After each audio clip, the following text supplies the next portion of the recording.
Hello. Today I'm going to tie for you a better sunken ant. In fly tying, like anything else, practice makes perfect, or at least better.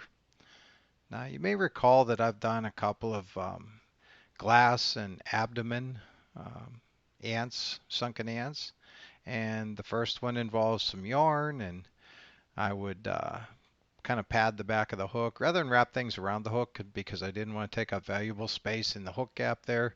I would wrap things on top. So I started with some yarn. It was just some coarse wool that I had, and I fumbled around with some thicker thread and wrapped over it and made a shape that looked not bad as an abdomen for an ant. And then when I got to the end, I kind of singed away the stray hairs and covered it in UV resin. The finished fly worked well enough, but it still kind of bothered me that I might be trapping air.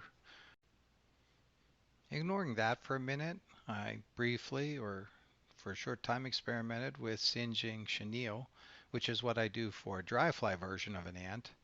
And with the glass bead and a heavy nymph above or below it, those guys would sink and they do all right too. But today we're after a better sunken ant. So let's get into this one and we'll talk about how we make it. So I'm going to do this on a Lively Legz 720 size 14. I'm going to use a couple different size threads, some 3/0 and some 8/0. And I'm going to pad the abdomen with lead-free wire.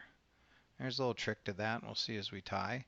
And I still like Legz made out of Krystal Flash. The black seems to work better, or not bad. Some blue works pretty well too. So here's that trick for that lead-free wire. I'm taking just my small needle nose pliers and flattening it out a bit. And the glass bead up front is kind of consistent with the other models we've tied here. And a little super glue keeps the thread in place as we wrap those pieces of lead-free wire as layers in the abdomen. So I'll get the thread started on the hook just in front of the hook point. And I'm going to work my way back around the bend a little bit, and that little curve and curving it down seems to make a fair representation of abdomen for an ant. So here I may have gone a little too far forward. I want to be back over where I want to end that wire and put in the dab of super glue. So you notice I've kind of snipped it on an angle. That point will help with the taper at the back, and curved it a little bit. Again, if this was lead's much easier to work with than a lead-free as far as I'm concerned, but we're all trying to be cautious and conscious of what lead and elements we're putting into the stream. So, and some places truly don't let you use lead. So I've kind of done away with all the lead on my bench, and I'll learn to deal with the lead free. So I've wrapped down that piece, covered up the point, and I'm using these fancy nipping tool there to snip off the front. Now the lead free, if this was just lead, you could probably wrap over it and pull the points down. The lead free is has a little more tin or something in it. It wants to cut your thread. In fact, you'll see, I think I do get a little frayed here at some point. And this thread, just for the record, is the 3/0, the thicker of the threads. We're just trying to cover this up without building too much bulk. Or with the bulk we build, we want to build on top. So another layer of super glue and another piece of that flattened lead-free wire cut to a point, and I'll try and pin it down here and wrap it in and show you what I do. So a couple of turns, make sure it's on top, and I'll pull it tight and it'll start to lock in place. So we go back over the point and back up. And at this point we're trying to just smooth things over and fill everything in and make sure that we have that shape that that we know looks like an ant's abdomen. So same deal here. I've got some sharp points sticking up.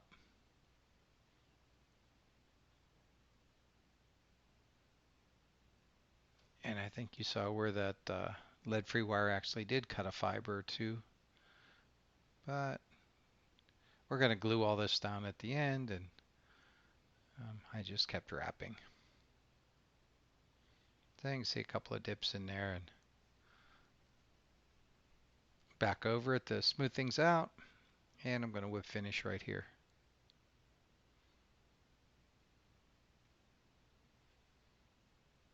So that's it for the 3/0 thread.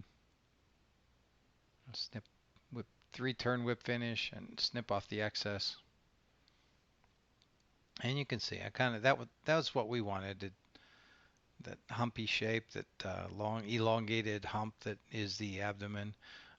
I think in a real ant there are actually 3 segments, but fish can't count. They don't really care that there's no middle segment, and I've long since forgotten what each segment is called. There's a special name for the middle segment of an ant or bugs that are built this way. And in this case, I'm not using the UV. I went with some thick lacquer. Actually, I think it's Sally Hansen, so it kind of started to get a little thick on me, and I have it in a jar with a needle like that, and I'm able to kind of plug it in this situation.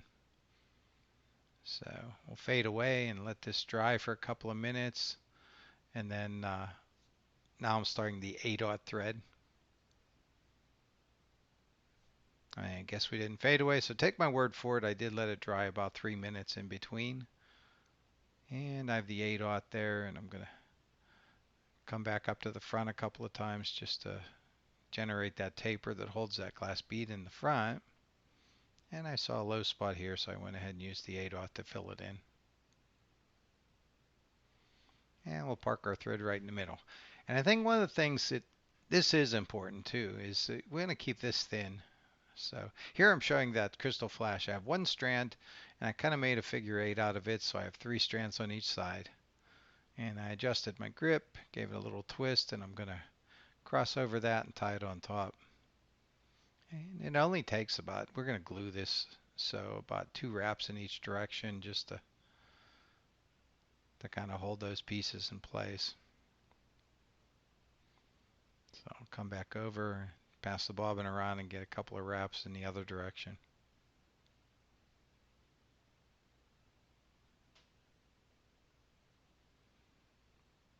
And that's it. That'll work. We want these legs to get bent up and chewed on and all that stuff. And so just come back to the front and do a whip finish.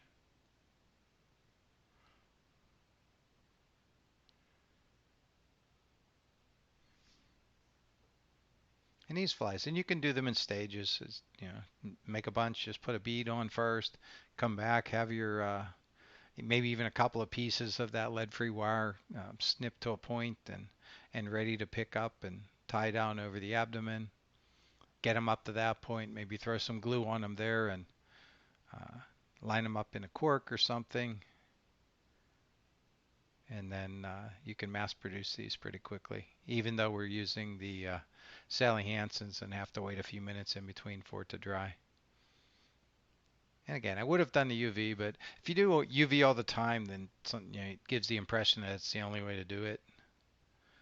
And it's really not. These layers of Sally Hansen's, they dry and they're hard and stay nice and clear. And they really, once it hardened up, 2 coats of Sally Hansen's on the abdomen and 1 on the thread is plenty.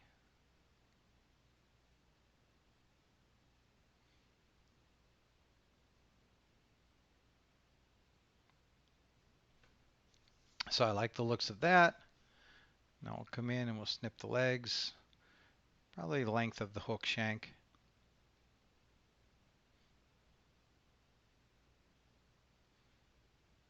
And we got those kind of even, and you can poke them around and bend them or whatever. They get chewed on and bounced around the bottom. They look like they're the real thing. And like I said, we did really well on the creek with these a couple of weeks ago, and So I came back to the drawing board, needed to make more, and I found this way of doing them. I think these are going to sink better. And I hope you get something out of that. Put a few in your box and catch some fish. Drag those on the bottom of those spring creeks. Those trout love them. And if you want to learn more about me, look me up on Amazon. And until next time, be safe.